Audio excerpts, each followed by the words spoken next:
জুড়ি তার পাশ পকেট থেকে বেরিয়ে আসা একটা চুরুট চট করে তুলে নিল ক্রিস্ট। ধন্যবাদ।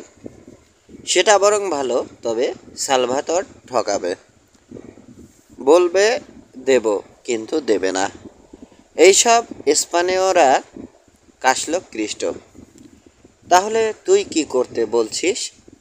বিরক্ত হয়ে জিজ্ঞেস করলো জুরিতা। ধৈর্য ধরতে হবে জুরিতা, ধৈর্য। সালভাতর আমায় বিশ্বাস করে বটে, তবে সে শুধু ওই 4 নম্বর দেয়ালটি পর্যন্ত। আগে দরকার আমায় সে একেবারে অন্তরঙ্গের মতো বিশ্বাস করুক। তাহলে নিজেই সে আমায় ডানোকে দেখাবে। তাহলে তাহলে এই ডাকাত পড়বে সালভাতরের উপর। জুরিতার বুকে টোকা দিল ক্রিস্ট, আর আমি নিজের বুকে চাপ্পড় মারল সে। একজন প্রভুভক্ত আরাউকানি, তার জীবন বাঁচাবো। তখন সালভাতরের বাড়ির কিছুই গোপন থাকবে না ক্রিস্টোর কাছে, আর আমার থলেটাও ভরে উঠবে সোনার মোহরে। শেষ বাক্যটা অবশ্যই সে ভাবল মনে মনে। তা খারাপ নয় ফন্দিটা। ঠিক করে নিল কোন পথ দিয়ে সালভাতরকে নিয়ে যাবে ক্রিস্ট। রওনা দেবার আগের দিন আমি দেয়ালের ওপাশে লাল পাথর ছুঁড়ে দেব, তৈরি থাকবেন। পরিকল্পনাটি খুবই সুচিন্তিত হলেও একটি অভাবিত ঘটনায় ব্যাপারটা প্রায় পণ্ডু হতে বসেছিল। পাম্পাস অধিবাসী আধা বুনো উপজাতি গাউসেদের পোশাকে সেজে জুরিতা বালতাজার এবং বন্দরে ভাড়া করা জনাদশেক খুনে রীতিমতো সশস্ত্র হয়ে ঘোড়ার পিঠে ওত পেতেছিল বসতি থেকে অনেকখানি দূরে। রাতটা ছিল অন্ধকার, সবাই কান পেতে আছে কখন ঘোড়ার খুরের শব্দ উঠবে। হঠাৎ ডাকুদের কানে এলো দ্রুত একটা মোটরের গুঞ্জন কাছিয়ে আসছে। তারপর চোখ ধাঁধিয়ে ঝলসে উঠল দুটো হেডলাইটের আলো। ব্যাপারটা কি বুঝতে না বুঝতেই মস্ত একটা কালো মোটর গাড়ি ছুটে গেল সওয়ারিদের সামনে দিয়ে। ক্ষেপে মুখ খিস্তি করতে লাগলো জুরিতা। বালতাজারের হাসি পেল। বলল, ভাবনা নেই মালিক, দিনে খুব গরম, তাই রাতে যাচ্ছে। দিনে চিরবে, আমরা ওদের নাগাল ধরতে পারবো। বলে ঘোড়া ছোটালো বালতাজার, তার পিছু পিছু বাকিরা। ঘন্টা দুয়েক ছোটার পর হঠাৎ সামনে দেখা গেল অগ্নিকুণ্ড। ও অগ্নিকুণ্ড, ওরাই। কিছু একটা ঘটছে, দাঁড়িয়ে থাকো, আমি বুকে হেঁটে গিয়ে দেখে আসি। ঘোড়া থেকে নেমে বালতাজার সাপের মতো বুকে হাঁটতে লাগলো। ফিরল ঘন্টাখানেক পরে। গাড়ি বিকল, সারাচ্ছে ওরা। ক্রিস্ট আছে পাহারায়, তাড়াতাড়ি করতে হয়। পরের ঘটনাগুলো ঘটল খুবই দ্রুত। হুড়মুড়িয়ে ডাকাত এসে পড়ল। দেখতে না দেখতেই তারা সালভাতর, ক্রিস্ট আর 3জন নিগ্রোর হাত পা বেঁধে ফেলল। জুরিতা রইল আড়ালে। ভাড়াটে ডাকুদের সর্দার মস্ত একটা মুক্তিপণ দাবি করল সালভাতরের কাছে। সালভাতর বললেন, টাকা দিয়ে দেব, এখন ছেড়ে দাও। ওটা শুধু তোমার জন্যে, সঙ্গীর জন্যেও সমান টাকা লাগবে, বলল ডাকাত। চট করেই অত টাকা দিতে পারবো না, একটু ভেবে বললেন সালভাতর। তাহলে মরতে হবে ওকে, গর্জন করলো ডাকুরা। আমাদের শর্তে রাজি না হলে ভোরেই খুন করব, বলল সর্দার। হাতে আমার অত টাকা নেই, কাজ ঝাঁকিয়ে বললেন সালভাতর। সালভাতরের ধৈর্য দেখে ডাকুরাও অবাক হলো। মোটরের পেছনে বন্দীদের ঠেলে দিয়ে ডাকুরা তল্লাশ শুরু করলো। কোত্থেকে টেনে বার করলো বেশ কিছু স্পিরিট। সেটা খেয়ে মাতাল হয়ে মাটিতে লুটিয়ে পড়ল সবাই। ভোরের কিছু আগে সন্তপন্নে কে যেন শেষরে এলো সালভাতরের কাছে। আমি, আস্তে করে বলল ক্রিস্ট, বাঁধন আমি খুলে ফেলেছি। গুলি মেরে বন্দুকধারী ডাকাতটির কাছে গিয়ে শেষ করে দিয়েছি ওকে। বাকিরা সবাই নেশায় বেঘোর। ড্রাইভার গাড়ি সারিয়ে রেখেছে, তাড়াতাড়ি করা দরকার। ঝটপট গাড়িতে উঠে বসলো সবাই। নিগ্রো ড্রাইভার স্টার্ট দিল। ছুটে বেরিয়ে গেল মোটর। পেছনে শোনা গেল হল্লো আর এলোমেলো গুলির শব্দ। সজোরে ক্রিস্টোর হাতে চাপ দিলেন সালভাতর। সালভাতর চলে যাবার পর জুরিতা তার ডাকুদের কাছ থেকে জানলো যে সালভাতর মুক্তিপণ দিতে রাজি হয়েছিলেন। মুক্তিপণ নেয়াই ভালো ছিল নাকি, ভাবল সে। দরিয়ার দানো জিনিসটা কি কে জানে।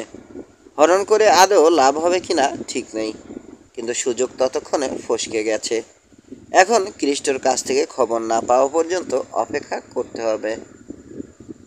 উভচর মানুষ। খ্রিস্ট ভেবেছিল সালভাতর তার কাছে এসে বলবেন, খ্রিস্ট, তুই আমার জীবন বাঁচিয়েছিস, এবার তোর কাছ থেকে আমার লুকোবার কিছু নেই, চল তোকে দানও দেখাবো। কিন্তু তেমন কোনো লক্ষণ সালভাতর দেখালেন না। প্রাণ লাভের জন্য খ্রিস্টকে প্রচুর পুরস্কার দিয়ে নিজের বৈজ্ঞানিক কাজে ডুবে রইলেন তিনি। সময় নষ্ট না করে খ্রিস্ট চতুর্থ দেয়াল আর গোপন দরজাটা পরীক্ষা করে দেখতে লাগলো। অনেক প্রচেষ্টার পর শেষ পর্যন্ত রহস্যটা সে ভেদ করল। একদিন দরজাটা হাতড়াতে হাতড়াতে ছোট একটা ফুলো মতো কি হাতে ঠেকলো। সেটা টিপতেই হঠাৎ খুলে গেল দরজাটা। লোহার সিন্দুকের পাল্লার মতো তা ভারী আর পেল্লায়। খ্রিস্ট চট করে ভেতরে ঢুকতেই ঝট করে সেটা বন্ধ হয়ে গেল। হতভম্ব খ্রিস্ট তন্ন করে খুঁজে সবকটি ফুলোতে টিপে দেখল, দরজা কিন্তু খুলল না। নিজেই ফাঁদে পড়ে গেলাম, গজগজ করলো খ্রিস্ট। কিন্তু করবার কিছু ছিল না, তাই সালভাতরের এই শেষ অদৃশ্য বাগানটাই সে দেখবে ঠিক করলো। প্রচণ্ড ঝোপঝাড়ে ভরা বাগান সেটা, দেখতে একটা গহ্বরের মতো। কৃত্রিম পাহাড়ের উঁচু দেয়ালে চারদিকে ঘেরা। শুধু তরঙ্গের ডাক নয়, বালির উপর নুড়ির সরসরানিও বেশ শোনা যাচ্ছিল। এখানকার গাছপালাগুলো সব সেই ধরনের যা সোদা মাটিতে গজায়। বড় বড় গাছ ভেদ করে রোদ নামে না নিচে, তলায় অজস্র পুষ্পবন। ডজনখানেক ফোয়ারায় জল ছিটছে, আর্দ্র হয়ে আছে বাতাস। মিসিসিপির ভাটি অঞ্চলের মতো জায়গাটা স্যাঁতসেঁতে। বাগানের মাঝখানে সমতল ছাদের একটি ছোট্ট পাথুরের বাড়ি। দেয়ালগুলো সব লতায় ঢাকা, জানালার সবুজ খড়খড়ি বন্ধ। মনে হয় কোনো লোক থাকে না এখানে। বাগানের প্রান্ত পর্যন্ত এগুলো খ্রিস্ট। বাগান আর উপসাগরের মাঝখানকার দেয়ালটার কাছে দেখা গেল প্রকাণ্ড একটা চৌকে সুইমিং পুল। চারিদিকে গাছ বসানো, আয়তনে অন্তত 25 বর্গমিটার, গভীরতায় 5 মিটারের কম নয়। খ্রিস্ট কাছে আসতেই কি একটা প্রাণী সভয়ে ঝোপ ছেড়ে ঝাঁপিয়ে পড়ল পুলে। ছিটকে উঠল জল, দূরে দূরে বুকে নেমে গেল খ্রিস্ট। ওই বটে দরিয়ার দানো। শেষ পর্যন্ত খ্রিস্ট তাকে দেখতে পাবে তাহলে। কাছে এসে স্বচ্ছ জলে তাকিয়ে দেখল খ্রিস্ট। পুলের তলে শ্বেত পাথরের পাটার উপর বসে আছে একটা মস্ত বানর। কিছুটা ভয় আর কিছুটা কৌতূহলে সে জলের তল থেকে চেয়ে দেখছিল খ্রিস্টর দিকে। বিস্ময়ে খ্রিস্ট কুল পাচ্ছিল না। জলের তলে নিঃশ্বাস নিচ্ছে বানরটা, ওঠানামা করছে তার বুক। অবাক হয়ে খ্রিস্ট আপনা থেকেই হেসে উঠল। যে দানর ভয়ে জেলেরা মরছে, সে কিনা এক স্থল জলবাসীর বানর। কি না ঘটে দুনিয়ায়, ভাবল সে। খুশি হয়েছিল খ্রিস্ট। শেষ পর্যন্ত সব কিছুই ওর দেখা হলো, কিন্তু সেই সঙ্গে হতাশও লাগলো। প্রত্যক্ষদর্শীরা যে বর্ণনা দেয়, বানরটা মোটেই সেরকম পৈশাচিক নয়, ভয়ে লোকে কিনা দেখে। কিন্তু এবার ফেরার কথা ভাবতে হয়। দরজার কাছে ফিরে এলো খ্রিস্ট। বেড়ার কাছে মস্ত এক গাছে উঠে লাফ দিল উঁচু দেয়ালটা থেকে। পা ভাঙারও পরোয়া করল না। মাটি থেকে দাঁড়িয়ে উঠতেই শোনা গেল সালভাতরের গলা, খ্রিস্ট, কোথায় তুই? পথের উপর পড়ে থাকা একটা আশ্রা নিয়ে শুকনো পাতা সরাতে লাগলো খ্রিস্ট। বলল, আমি এইখানে। চল খ্রিস্ট, যাই। পাহাড়ের গায়ে গোপন দরজাটার কাছে এসে বললেন সালভাতর, দেখে রাখ, দরজাটা খোলে এইভাবে। খসখসে দরজাটা উপরকার সেই ফুলোটা টিপলেন সালভাতর, যা খ্রিস্ট আগেই জানে। ভাবলো ডাক্তারের একটু দেরি হয়ে গেছে, দানকে আমি আগেই দেখে নিয়েছি। বাগানে ঢুকলো দুজনে। লতায় ঢাকা বাড়িটা ঘুরে সালভাতর এগিয়ে গেলেন সুইমিং পুলটার দিকে। বানরটা তখনও বসে আছে জলের তলে, ভুরভুরি ছাড়ছে। বিস্ময়ের শব্দ করে উঠল খ্রিস্ট, যেন জিনিসটা সে এই প্রথম দেখল। কিন্তু তারপরেই সত্যি করেই অবাক হতে হলো তাকে। বানরটার দিকে কোনো মন দিলেন না সালভাতর, শুধু হাত নেড়ে যেন ওটাকে সরে যেতে বললেন। বানরটাও ভেসে উপরে উঠে গা ঝাড়া দিল, তারপর চেপে বসলো একটা গাছে। সালভাতর নিচু হয়ে ঘাসের মধ্যে লুকানো একটা ছোট্ট সবুজ পাতে জোরে চাপ দিলেন। একটা চাপা শব্দ শোনা গেল। পুলের চারপাশ দিয়ে খুলে গেল কতগুলো হ্যাচ। মিনিট খানেকের মধ্যেই অদৃশ্য হলো সমস্ত জল। কোত্থেকে বেরিয়ে এলো একটা লোহার সিঁড়ি, নেমে গেছে তা তল পর্যন্ত। চল খ্রিস্ট। পুলের নিচে নামলো তারা। একটা পাটায় চাপ দিলেন সালভাতর। সঙ্গে সঙ্গেই পুলের মাঝখানে 1 বর্গমিটার চওড়া একটা নতুন হ্যাচ খুলে গেল। সেখান থেকে লোহার সিঁড়ি নেমে গেছে মাটির কোন অতলে। সালভাতরের পেছন পেছন সেটা বেয়ে নামতে লাগলো খ্রিস্ট। নামলো অনেকক্ষণ ধরে। হ্যাচের মধ্যে দিয়ে ফিকে আলো আসছিল নিচে। অচিরেই সেটাও ফুরিয়ে গেল। চারদিক চারদিকে চারদিক থেকে তাদের ঘিরে ধরল জমাট অন্ধকার। শুধু পদশব্দের একটা ফাঁপা প্রতিধ্বনি উঠছিল ভূগর্ভের করিডোরে। হোঁচট খাস না খ্রিস্ট, প্রায় এসে গেছি। থেমে দেয়াল হাতড়াতে লাগলেন সালভাতর। সুইচের শব্দ হলো, জ্বলে উঠল ঝলমলে আলো। দেখা গেল তারা দাঁড়িয়ে আছে একটা চুনা পাথরে গুহায়। সামনে একটা ব্রোঞ্জের দরজা, তাতে সিংহের মুখ থেকে ঝুলছে কড়া। একটা কড়া টানলেন সালভাতর। ভারী পাল্লাটা আলগোছে খুলে গেল। অন্ধকার একটা হলে ঢুকলো ওরা। ফের সুইচের শব্দ হলো। অস্বচ্ছ একটা গোলাকার বাতিতে আলো হয়ে উঠল বিস্তীর্ণ গুহাটা। একটা দেয়াল তার কাচের। আরেকটা সুইচ টিপলেন সালভাতর।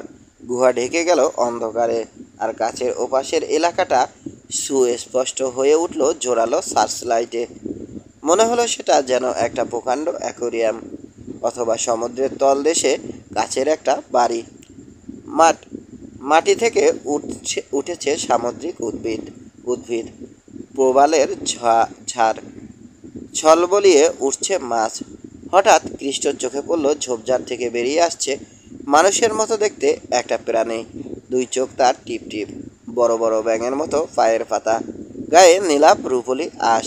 ক্ষিপ্ত সাঁতার দিয়ে প্রাণীটা উঠে এলো কাছের দেয়ালের কাছে। সালভাতরের উদ্দেশ্যে মাথা নেড়ে দরজা খুলে একটা আবদ্ধ কামরায় ঢুকে দরজা বন্ধ করে দিল। দ্রুত নিশ্চিত হয়ে গেল কামরার জল।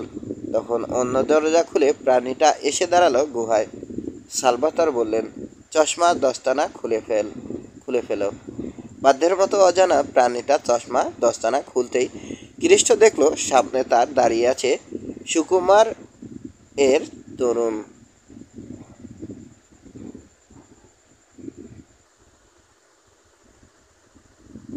আলাপ করে নে। এ হলো ইকথিয়ান্ডর, অথবা মৎস্য পুরুষ, কিংবা উভচর। এই হলো দরিয়ার দানব। পরিচয় দিলেন সালভাতর। অমায়িক হেসে তরুণ হাত বাড়িয়ে দিল খ্রিস্টর দিকে। স্প্যানিশ ভাষায় বলল, নমস্কার। নীরবে কর্মমর্দন করল খ্রিস্ট। বিস্ময়ে তার মুখে কথা ফুটল না। ইকথিয়ান্ডরের নিগ্রো চাকরটির অসুখ করেছে, বললেন সালভাতর। দিন কয়েকের জন্যে তুই ইকথিয়ান্ডরের কাজ করবি। যদি ঠিকমতো করতে পারিস তাহলে এখানেই তোর পাকা চাকরি হবে। নীরবে মাথা নাড়ল খ্রিস্ট। ইকথিয়ান্ডরের একদিন। তখনও রাত, তবে ভোর হতে বাকি নেই। উষ্ণ আর্দ্র বাতাস ম্যাগনোলিয়া টিউবরোজ মিনোনেটের গন্ধে ভরা। একটি পাতাতেও কাঁপন নেই। চারদিক স্তব্ধ। বাগানের বালু ঢালা পথ দিয়ে হাঁটছে ইকথিয়ান্ডার। কোমরের বেল থেকে দুলছে ছোড়া। চশমা, হাতে পায়ের দস্তানা, তার ব্যাঙের থাবা। শুধু পায়ের তলে মুড়মুড়িয়ে উঠছে শাখের গুঁড়ো। রাস্তা প্রায় চোখেই পড়ে না। ঝোপঝাড়গুলো আন্দাজ করা যায় তাদের নিরাকার কালো কালো ছোপ দেখে। কুয়াশা উঠছে জলাশয়গুলো থেকে। মাঝে মাঝে এক একটা ডাল সরিয়ে দিচ্ছে ইকথিয়ান্ডার। শিশির ঝরে পড়ছে তার চুল আর তপ্ত গালে। ডাইনে একটা খাড়া মন নিয়ে পথটা নেমে গেছে ঢালুতে। বাতাস হয়ে উঠছে আরও তাজা আর সোদা। পায়ের নিচে পাথরের পাটাগুলো টের পেল থিয়ান্ডর। গতি কমিয়ে থেমে গেল সে। ধীরে সুস্থে পড়ল তার চশমা। হাত পায়ের দস্তানা। ফুসফুস থেকে সমস্ত নিঃশ্বাস বার করে দিয়ে ঝাঁপিয়ে পড়ল জলে। একটা তাজা আমেজে ছেয়ে গেল তার দেহ। ঠান্ডা স্পর্শ লাগলো কানকোয়। তালে তালে তা এখন ওঠানামা করতে শুরু করেছে। মানুষ পরিণত হয়ে গেছে মাছে। হাতের কয়েকটা সাপটে একেবারে তলে নেমে এলো থিয়ান্ডর। পরিপূর্ণ অন্ধকারেও সাঁতরাতে তার একটু অসুবিধা হচ্ছে না। হাত বাড়িয়ে সে পাথরের দেয়ালে একটার পর একটা লোহার আংটা ধরে চলে যায় জল ভরা ট্যানেলটা পর্যন্ত।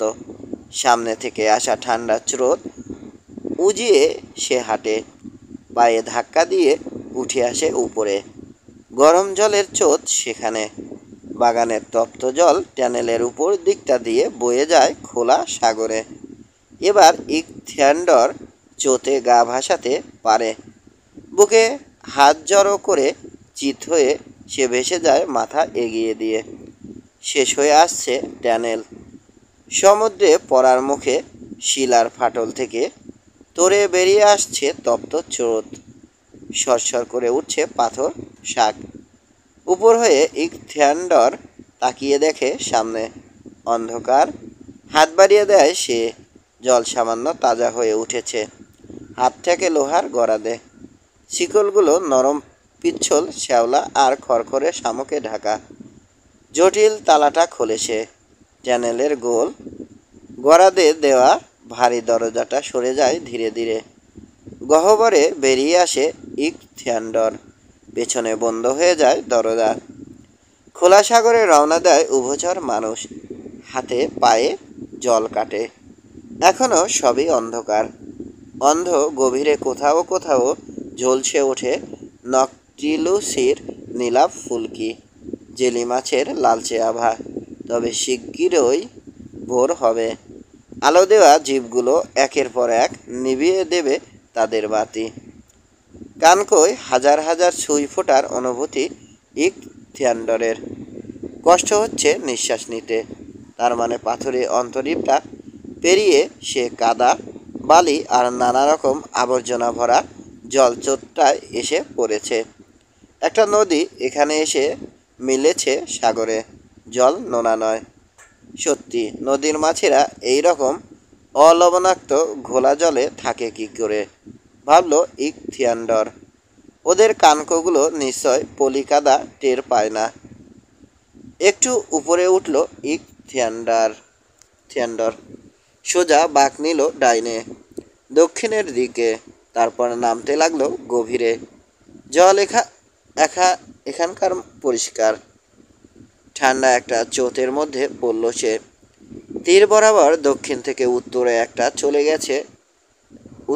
চলে গেছে পারানা নদীর সঙ্গম পর্যন্ত। ঠান্ডা স্রোতটা এখানে ধাক্কা খেয়ে বেঁকে যায় পূবের দিকে।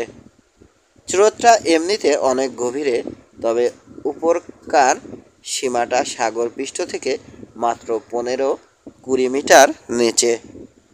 ফের এবার চোতে গা ছেড়ে দিতে পারে ইকথিয়ান্ডর। খোলা সমুদ্রে অনেক দূর তাকে ভাসিয়ে নিয়ে যাবে। একটু চোখ বুজলেও ক্ষতি নেই, বিপদ নেই কিছু। এখনো অন্ধকার। সমুদ্রের হিংস্র প্রাণীরা এখনো ঘুমোচ্ছে।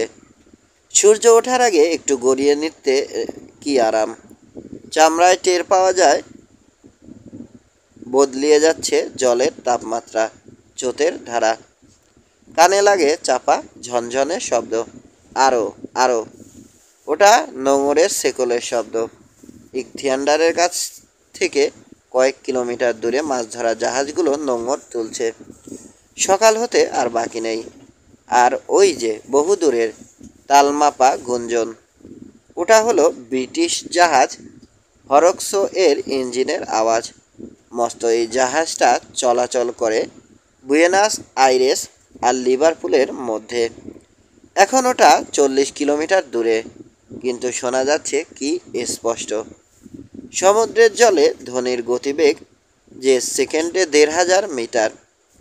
রাত্রে কি সুন্দর দেখায় হরক্স জাহাজকে, ঠিক যেন এক ভাসন্ত শহর, আলোয় আলোময়। তবে রাত্রে ওটাকে দেখতে হলে সন্ধ্যে থেকেই পাড়ি দিতে হয় খোলা সাগরের অনেকখানি। বুয়েনাস আইরেসে ওটা আসে প্রভাতী সূর্যের আলোয়। নিজের বাতিগুলো তখন ওর নেভানো। না, আর ঝিমলে চলবে না। ওর প্রোপেলার ইঞ্জিন আলো আর দুলনি দিয়ে হরক্স শিগগিরই সমুদ্রের সব বাসিন্দাদের জাগিয়ে দেবে।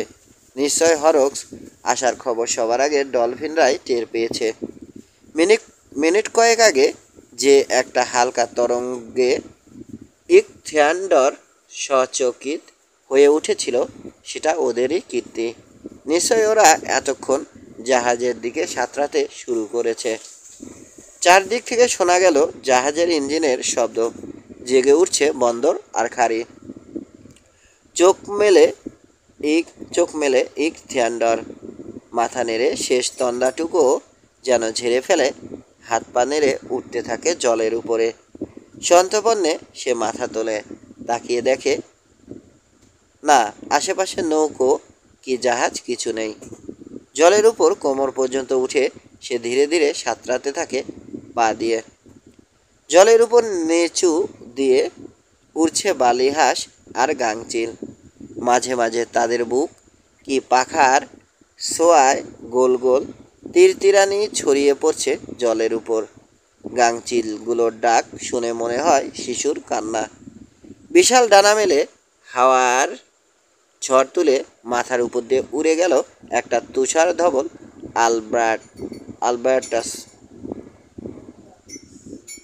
আলবার্টস।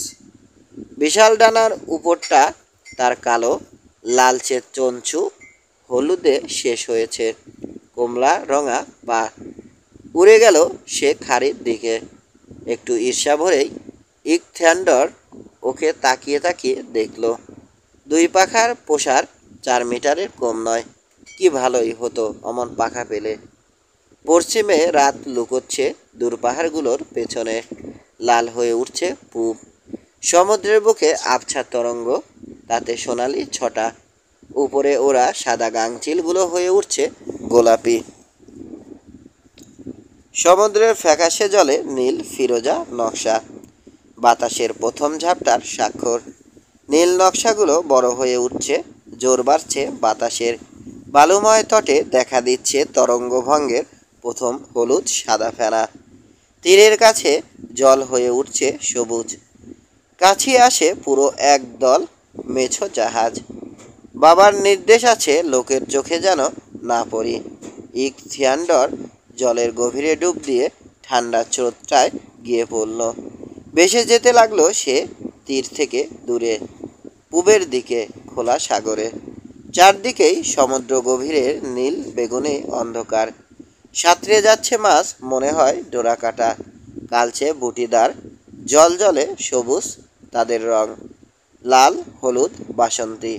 বাদামি রঙের মাছগুলোকে মনে হয় ঝাঁক বাঁধা প্রজাপতি। উপর থেকে গুরু গুরু আওয়াজ আসে, জল হয়ে ওঠে অন্ধকার। নিশ্চয় নিচু দিয়ে উড়ে গেল কোনো সামরিক সি প্লেন। একবার এমনি একটা সি প্লেন নেমেছিল জলে। ইকথিয়ান্ডর চুপি চুপি তার লোহার ফ্লোটটা ধরে উকি দিতে গিয়েছিল এবং আরেকটু হলেই প্রাণটি তার যেত। হঠাৎ স্টার্ট নিল সি প্লেন। মিটার 10 উঁচু থেকে উল্টে পড়ে ইকথিয়ান্ডর। মাথা তুলল ইকথিয়ান্ডর। সূর্য প্রায় মাথার উপরেই। দুপুর হয়ে আসছে।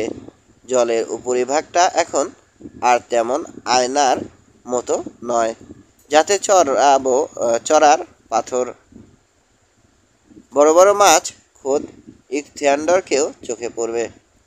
সে আয়না এখন বেঁকে গেছে, অবিরাম বদলে যাচ্ছে। উপরে উঠে এলো ইকথিয়ান্ডর। চারদিকে তরঙ্গের দোলা। জল থেকে চেয়ে দেখলো সে। উঠল ঢেউয়ের চূড়োয়, ফের নেমে এলো, আবার উঠল। আরে কি শুরু হয়েছে এখন? তীরের তরঙ্গভঙ্গ এখন গর্জন তুলেছে, ছিটকে ফেলছে নুড়ি পাথর। উপকূলের জল হয়ে উঠেছে হলুদ সবুজ। চড়া হাওয়া বইছে দক্ষিণ পশ্চিমে, বেড়ে উঠছে ঢেউ। চূড়োয় তাদের সাদা সাদা ফেনা। অনবরত জলের ছিটে লাগছে ইকথিয়ান্ডারের গায়ে। ভালো লাগছে তার। আচ্ছা, এটা কেন মনে হয় বলো তো, ভাবল ইকথিয়ান্ডর। ঢেউয়ের মুখোমুখি সাঁতরালে মনে হয় ওটা কালচে নীল, আর পেছনে তাকালে দেখা যায় সাদা। ঢেউয়ের চূড়ো থেকে উড়ে যাচ্ছে ঝাঁকঝাঁক মাছ, কখনো উঠে কখনো নেমে। ঢেউয়ের চূড়ো আর খাদগুলো এড়িয়ে উড়ন্ত মাছেরা শত শত মিটার উড়ে গিয়ে ডুব দিচ্ছে, ফের লাফিয়ে উঠছে জল থেকে। কেঁদে কেঁদে পাক খাচ্ছে সাদা গাংচিল।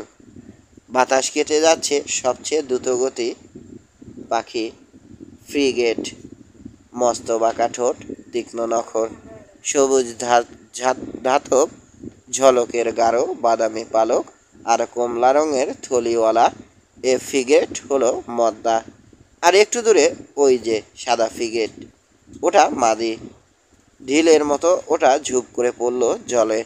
মুহূর্তের মধ্যেই উঠে এলো তার বাঁকা ঠোঁটে নীল রুপোলি মাছ কামড়ে।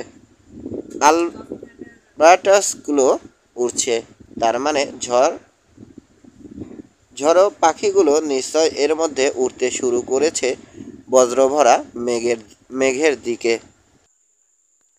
সর্বদাই এরা গান গায় বজ্রের মুখে।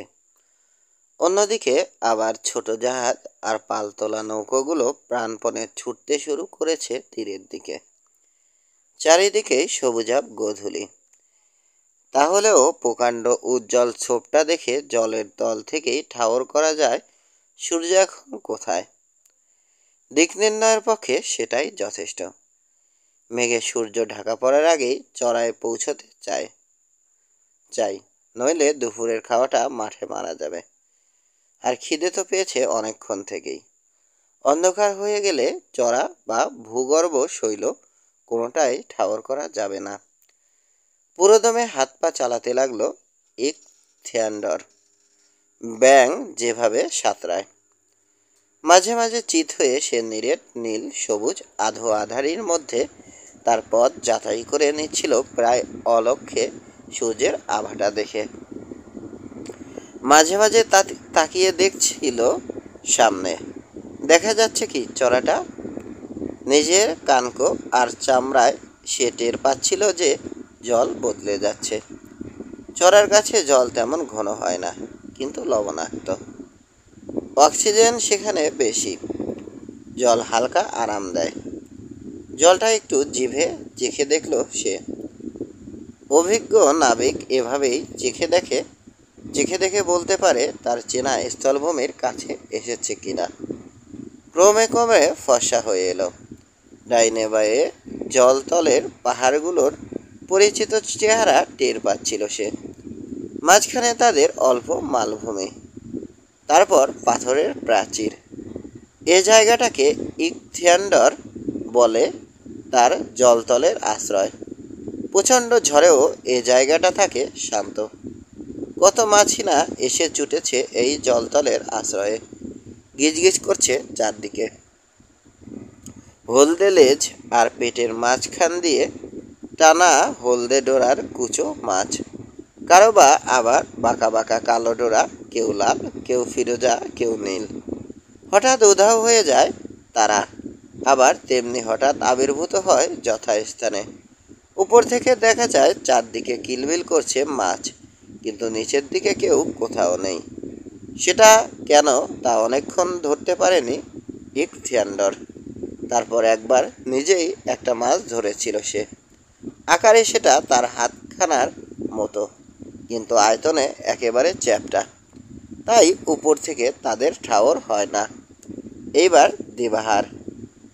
খাড়াই শিলাটার কাছে সমভূমি, জায়গাটায় ঝিনুক আছে অনেক।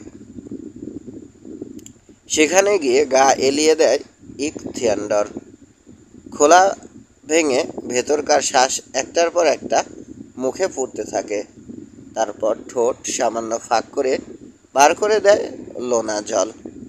খাদ্যের সঙ্গে কিছুটা সামুদ্রিক জল অবশ্য বেটে যায়, কিন্তু ওটা ওর অভ্যেস হয়ে গেছে।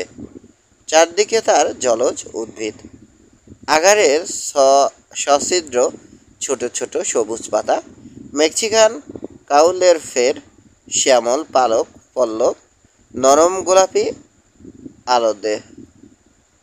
আলগে। আজ কিন্তু সবই দেখাচ্ছে ধূসর কৃষ্ণ। গোধূলি রঙা জল ঝড় ফুঁসেই চলেছে।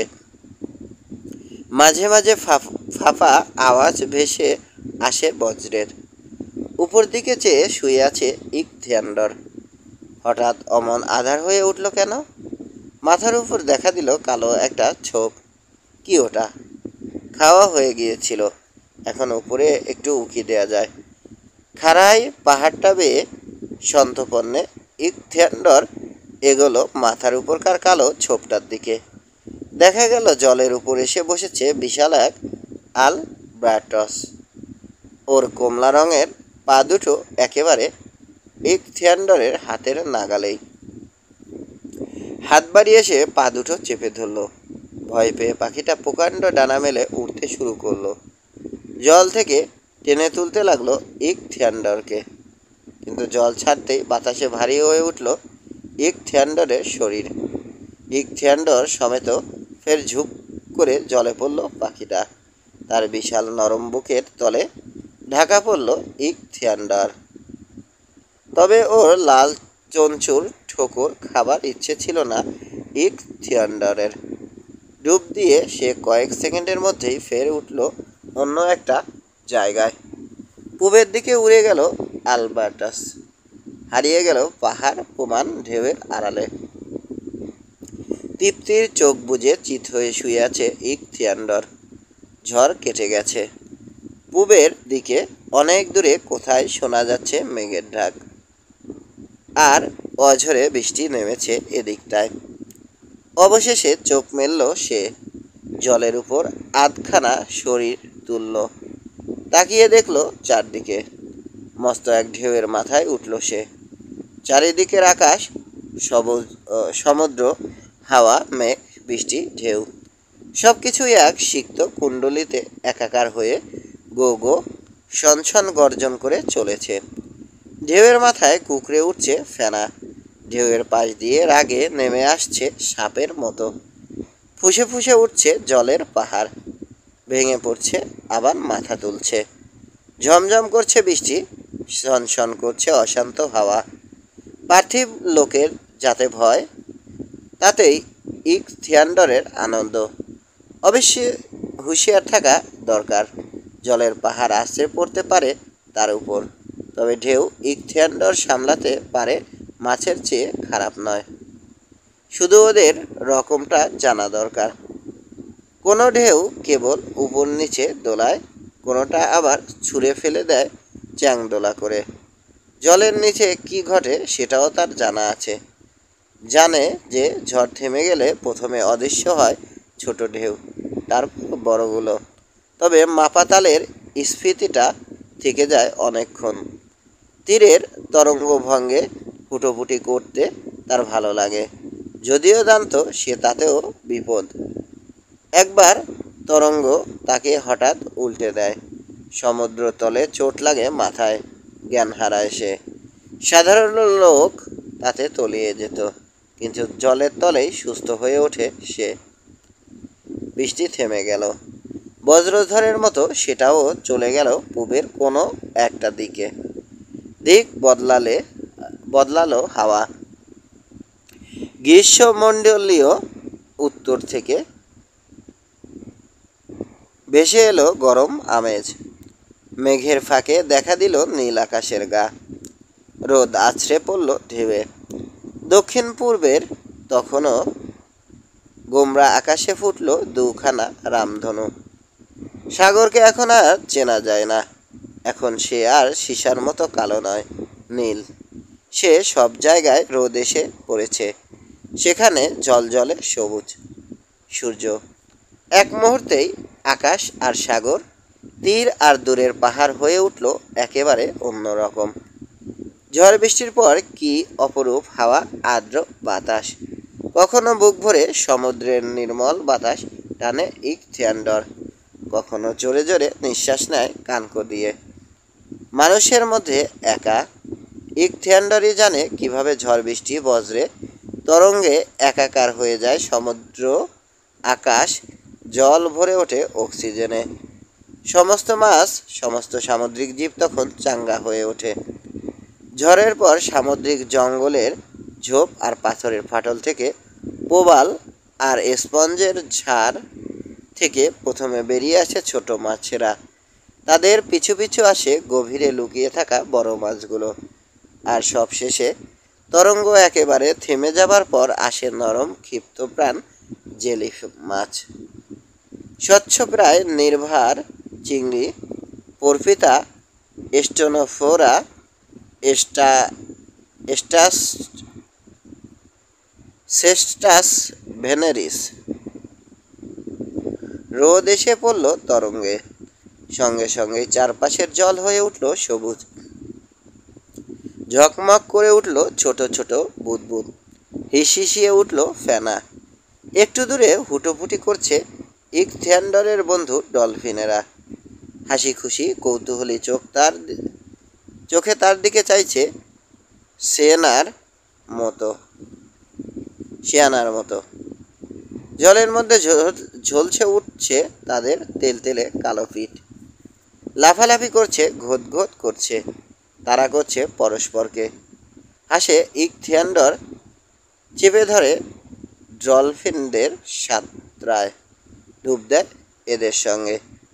তার মনে হয় এই সমুদ্র আর ডলফিন, এ আকাশ আর সূর্য যেন তার জন্যই গড়া। মাথা তুলে চোখ কুঁচকে সূর্যের দিকে তাকায় ইকথিয়ান্ডর। পশ্চিমে তা ঢলে পড়ছে। সন্ধ্যা হবে শিগগির। আজ তাড়াতাড়ি ঘরে ফেরার ইচ্ছে না তার।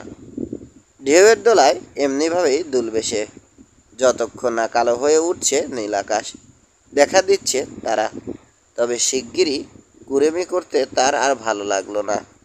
ওখান থেকে খানিকটা দূরেই মারা পড়ছে ছোট ছোট সামুদ্রিক জীবেরা। তাদের সে বাঁচাতে পারে। দূরের তীরের দিকে একদৃষ্টে তাকিয়ে রইল সে। হ্যাঁ, ওইখানে, ওই বালিয়াড়িটার কাছে। ওইখানেই তার সাহায্য দরকার সবচেয়ে বেশি। তরঙ্গ ভঙ্গে ছারখার হচ্ছে ওখানটায়। প্রতিটি ঝড়ের পরের কার এই উত্তাল তরঙ্গ ভঙ্গে রাশি রাশি শৈবাল আর সামুদ্রিক জীব উৎক্ষিপ্ত হয় তীরে। জেলি মাছ, কাঁকড়া, তারা মাছ, এমনকি অসতর্ক থাকলে ডলফিনও। জেলি মাছ মারা যায় খুব তাড়াতাড়ি।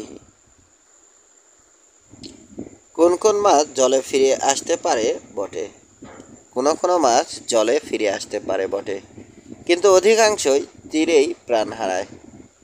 কাঁকড়াগুলো প্রায় সবই জলে ফেরে। মাঝে মাঝে নিজেরাই তারা জল ছেড়ে উঠে আসে, তরঙ্গভঙ্গের কবলে পড়া প্রাণীগুলোকে খায়। ইকথিয়ান্ডর এই হতভাগ্য জীবগুলোকে বাঁচাতে ভালোবাসে। ঝড়ের পর ঘন্টার পর ঘন্টা সে তীরে ঘুরে বেড়াতো, বাঁচাতো যাদের বাঁচানো সম্ভব।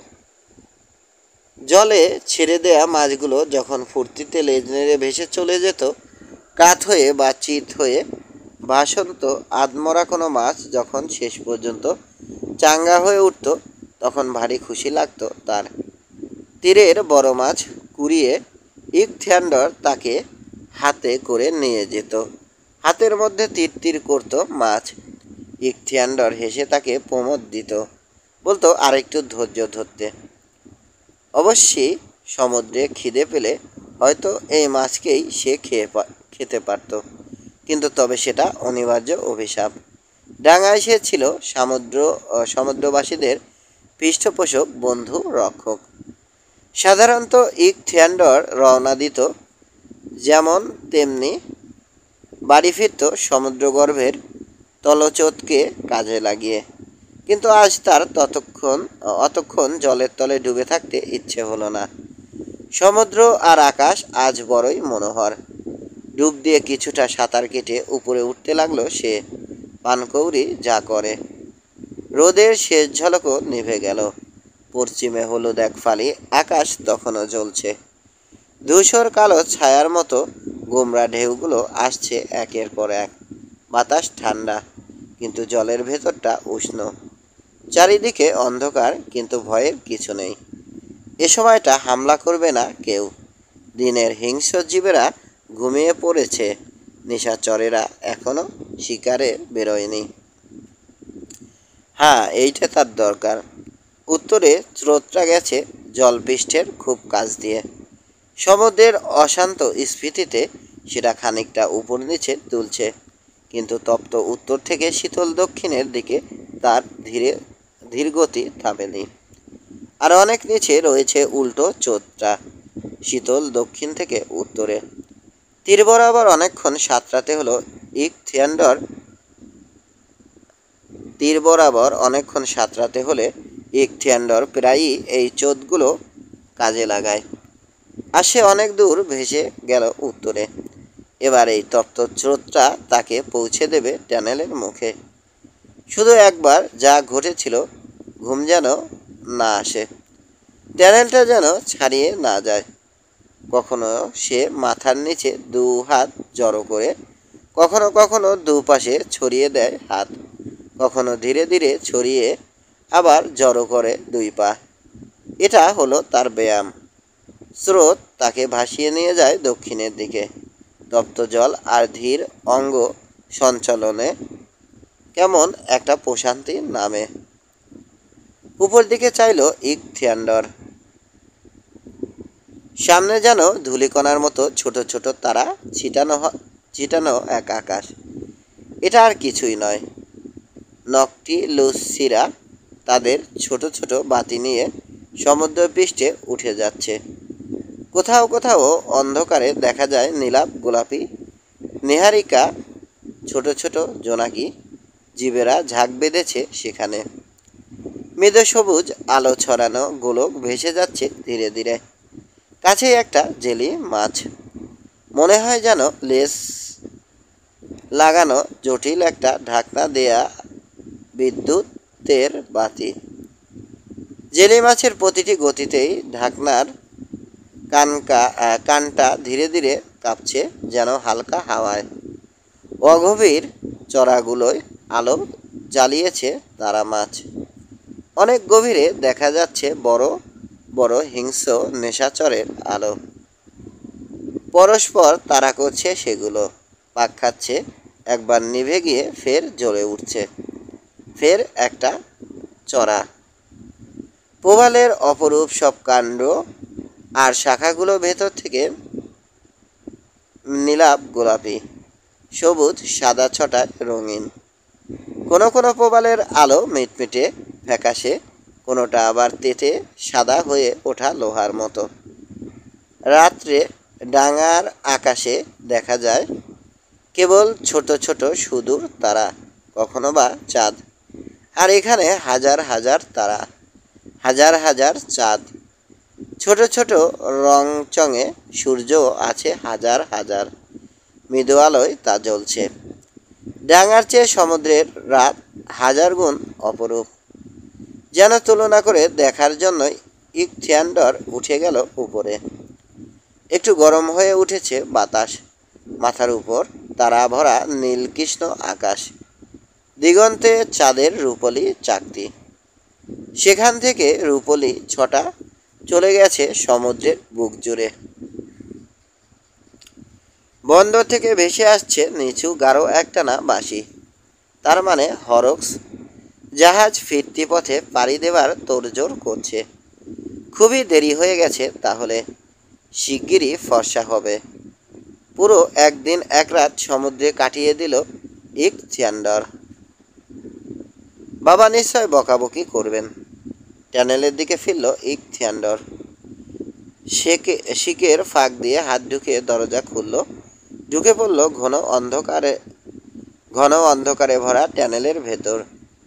ফিরবার সময় তাকে সাঁতরাতে হয় নিচের ঠান্ডা স্রোতটা বেয়ে। সমুদ্র থেকে যাচ্ছে বাগানের ফুলগুলোতে। কাঁধে সামান্য একটা ধাক্কায় জেগে উঠল সে। পুলে এসে গেছে। চট করে উপরে উঠে ফুসফুস দিয়ে নিঃশ্বাস নিতে শুরু করলো ইকথিয়ান্ডর। পরিচিত ফুলের গন্ধে বাতাস ভরা। কয়েক সেকেন্ড পরেই সে ঘুমে ঢলে পড়ল শয্যায়। তাই ছিল তার বাবার আদেশ।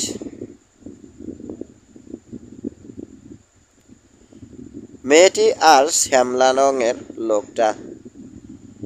একবার ঝড়ের পর সমুদ্রে সাঁতরাচ্ছিল ইকথিয়ান্ডর। উপরে উঠতে চোখে পড়ল অদূরে সাদা মতো কি একটা জিনিস। জেলে জাহাজ থেকে ঝড়ে উড়ে আসা এক টুকরো পালের মতো। কিন্তু কাছাকাছি আসতে অবাক হয়ে সে দেখল জিনিসটা একটা মানুষ, একটি তরুণী মেয়ে। একটা তক্তার সঙ্গে সে বাঁধা। সত্যি কি মরে গেছে এই সুন্দর মেয়েটি? এমন বিচলিত হয়ে উঠল ইকথিয়ান্ডর যে জীবনে এই প্রথম তার রাগ হলো সমুদ্রের উপর। কিংবা হয়তো মাত্র জ্ঞান হারিয়েছে মেয়েটি। ওর হেলে পড়া অসহায় মাথাটি সে ঠিক করে দিয়ে তক্তা ধরে সাঁতরাতে লাগলো তীরের দিকে। সাঁতরালো সে প্রাণপণে। মাঝে মাঝে থামছিল শুধু মেয়েটির মাথাটা ঠিক করে দেবার জন্য। বিপন্ন মাছেদের সঙ্গে সে যেভাবে কথা বলে তেমনি করে ফিসফিসিয়ে বলতে লাগলো, আর একটু সহ্য করে থাকো। ইচ্ছে হচ্ছিল মেয়েটি চোখ মেলুক, আবার ভয় হচ্ছিল। চাইছিল মেয়েটি বাঁচুক, আবার আশঙ্কা হচ্ছিল হয়তো তাকে দেখে ভয় পেয়ে যাবে মেয়েটি। তক্তাটাকে ঠেলতে ঠেলতে তাড়াতাড়ি হাত পা চালাতে লাগলো সে। এসে গেল তরঙ্গভঙ্গের জায়গাটা। হুঁশিয়ার হতে হবে এখানে। ঢেউয়ের ঠেলায় আপনা থেকেই ওরা ভেসে চলল তীরের দিকে। থেকে থেকে পা দিয়ে তল খুঁজছিল সে। অবশেষে মাটি মিলল। তীরে নিয়ে এলো মেয়েটিকে। তক্তার বাঁধন খুলে তাকে শোয়ালো ঝোপে ভরা একটা বালিয়াড়ির ছায়ায়। মেয়েটির অঙ্গ সঞ্চালন করে শ্বাস ফেরাবার চেষ্টা করল। মনে হলো যেন মেয়েটির চোখের পাতা কেঁপে উঠছে। বুকের কাছে কান পাতল ইকথিয়ান্ডর। শোনা গেল মৃদু শব্দ। বেঁচে আছে তাহলে। আনন্দে চেঁচিয়ে ওঠার ইচ্ছে হলো তার। সামান্য চোখ মেলে ইকথিয়ান্ডারের দিকে চাইল মেয়েটি। মুখে ফুটে উঠল আতঙ্কের ছাপ। চোখ বন্ধ করে দিল সে। একই সঙ্গে দুঃখ আর আনন্দ হলো ইকথিয়ান্ডরের। যাই হোক, মেয়েটি তো বেঁচেছে। এবার ওর চলে যাওয়ার কথা। মেয়েটি যেন ভয় না পায়। কিন্তু এমন অসহায় অবস্থায় একলা রেখে যাই বা কী করে? এসব যখন ভাবছে কানে এলো কার যেন দ্রুত গুরুভার পায়ের শব্দ। আর দ্বিধা করা চলে না। মাথা নিচু করে ডুব দিল ইকথিয়ান্ডর। পাথুরে একটা জায়গার দিকে জল থেকে ভেসে উঠল। পাহাড়ের আড়াল থেকে নজর রাখলো তীরের দিকে। বালিয়াড়ির ওপাশ থেকে দেখা দিল একটি শ্যামলা রঙের লোক। মুখে মোচ আর ছাগলদাড়ি, মাথায় চওড়া কানা একটা টুপি। মেয়েটিকে দেখে স্প্যানিশ ভাষায় অনুচ্চে আরে এই যে, জয় মেরি মাতার যিশুর বলে প্রায় ছুটে গেল মেয়েটির দিকে। তারপর হঠাৎ দিক বদলে ঝাঁপ দিল ঢেউয়ে। আপদমস্তক সিক্ত হয়ে ফের সে ছুটে গেল মেয়েটির কাছে। শুরু করলো কৃত্রিম শ্বাস প্রক্রিয়া। ওর আর এখন কি দরকার? তারপর নিচু হয়ে চুমু খেল মেয়েটিকে এবং উত্তেজিতভাবে কি যেন বলতে শুরু করলো দ্রুত। তার ছেঁড়া ছেঁড়া দু একটা কথাই কেবল ইকথিয়ান্ডরের কানে এলো। আগেই তো আপনাকে সাবধান করে দিয়েছিলাম। এ যে একেবারে পাগলামি। ভাগ্যিস তক্তার সঙ্গে বেঁধে দেবার কথাটা মনে হয়েছিল। চোখ মেলল মেয়েটি, মাথা তুলল। মুখের ভাবে ভয়ের জায়গায় দেখা দিল বিস্ময়, ক্রোধ, বিরক্তি। ছাগলদারি লোকটা উত্তেজিতভাবে কি যেন বলেই চলল। মেয়েটিকে দাঁড় করাবার চেষ্টা করলো, কিন্তু তখনও ভারী দুর্বল সে, তাই ফের তাকে শুইয়ে দিল বালিতে। কেবল আধ ঘন্টা পরেই উঠে দাঁড়াতে পারল সে। যে পাথরটার আড়ালে ইকথিয়ান্ডার লুকিয়েছিল তারই কাছ দিয়ে ওরা হেঁটে গেল। চোখ কুঁচকে মেয়েটি বলছিল, তাহলে আপনিই আমায় বাঁচিয়েছেন, ধন্যবাদ। ভগবান আপনাকে পুরস্কার দেবেন।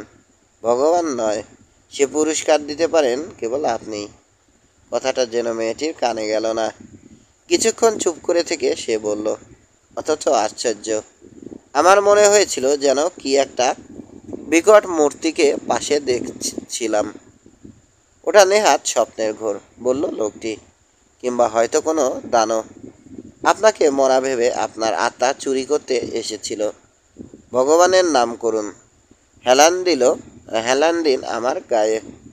আমি কাছে থাকলে কোনো দানই আপনাকে ছোঁবে না। চলে গেল ওরা। অপরূপ ওই মেয়েটি আর ওই শ্যামলা রঙের খারাপ লোকটা। মেয়েটিকে বোঝাচ্ছে যেন সেই ওকে বাঁচিয়েছে, কিন্তু সে মিথ্যে তো। আর ইকথিয়ান্ডর ফাঁস করতে পারবে না। করুক যা ওদের ইচ্ছে, ইকথিয়ান্ডর নিজের কর্তব্য করে দিয়েছে।